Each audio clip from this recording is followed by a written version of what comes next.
If you are interested in starting your own business, definitely take it slow. Don't set yourself up where I'm going to offer 100 different products or services, just start with one. Like K-Big Knife Design just started with graphic design services, and I didn't offer any products, nothing of that sort, just so I could figure it out.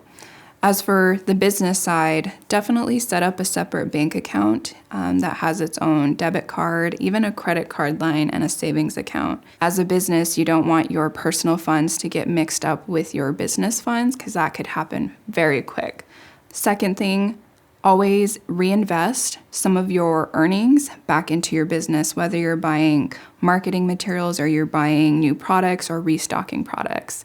So for example, if you go to a vending event, you make $1,000, like, ooh, I made $1,000 paycheck. But then later, after you're done spending all that money, you're like, wait, I'm almost out of this product or that product. Or I wanted to launch a new product for this certain type of holiday. And then all of a sudden you're reaching back into your own personal funds to fund that. So definitely look into reinvesting some of your earnings back straight into your business. And I know that's very hard. Another thing you can look into is looking at the art grants. I've certainly had my fair share of grants, and they're very helpful in helping get your foot in the door. For example, the First People's Fund offers grants from $5,000 up to $10,000, and that could fund your travel, that can fund art supplies, and there's a lot of other fellowships, art residencies, and art grants out there for Native American artists. So definitely look into that, because that is one way to really ensure your business's success. So some long-standing art grants that are specific for Native American artists to look for is the Indian Arts Research Center under the School of Advanced Research, and they're based in Santa Fe. They have 3 art fellowships, so definitely look into that one. The First People's Fund in South Dakota is also another good resource to look into, and they have various grant calls throughout the year, so definitely check out their website. And the last one is the Evergreen College. It's out of a program called the Longhouse Education and Culture Center. So definitely check out their website as well. They have really good Native art grants. I would definitely consider myself an introvert, but as a business owner, you really need to be comfortable being in extroverted situations. You have to be very gracious, very kind, and understanding to your clients. Definitely having that storefront of a personable, friendly attitude will only serve to help you. So definitely get comfortable with talking with people, and definitely get comfortable with having like a 30-second elevator pitch of what your business does and stands for. Really focus on branding. What's your logo like? What's your color scheme? What's your website look like? You want it to be a very cohesive whole. And when you're at a vending event, definitely have business cards and what I like to call freebies. So for example, my freebie is a postcard with one side of one of my art pieces. And then on the back, there's an art statement as well as my logo and my business and my email. So those freebies will hit home for a lot of people who are just walking by. And it's one easy way to generate traffic back to your business.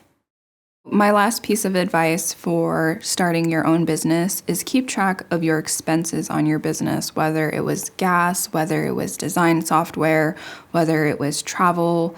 Really keep track of those expenses. So when it comes to tax time, you really want to deduct those. So that means the tax deductions takes away from the amount of money that you made that can be taxed by the IRS. So let's say, for the sake of easy math, you made $5,000 for 1 year and you spent $1,000 on your business, whether it was marketing supplies or travel. That $1,000 can not be taxed by the IRS because you spent in operating costs for your business, which is very vital. So definitely keep track of your expenses. So with any business venture, whether it's in art or whether it's in a service or whether it's something like cooking, you definitely want to do it from a place that has a great amount of heart and love. You don't want to do something that you get stuck with that feels more of a chore.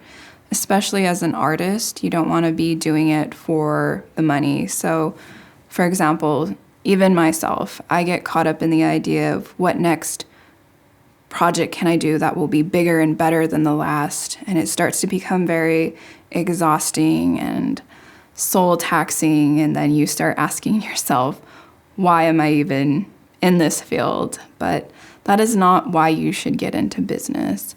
And as an artist as well, I feel like my artwork has come from a very long trying process of how do I balance doing art for the sake of art and because I want to get better in my craft, or what's going to make me the next dollar. And so that's a very hard line to differentiate. And it's okay to struggle with that. I'm just saying, of all the years that I've been in business, you really want to do it because you love it. And that's a really good guiding point if you ever get lost. And yeah, I think a business based out of love and passion is what you should do.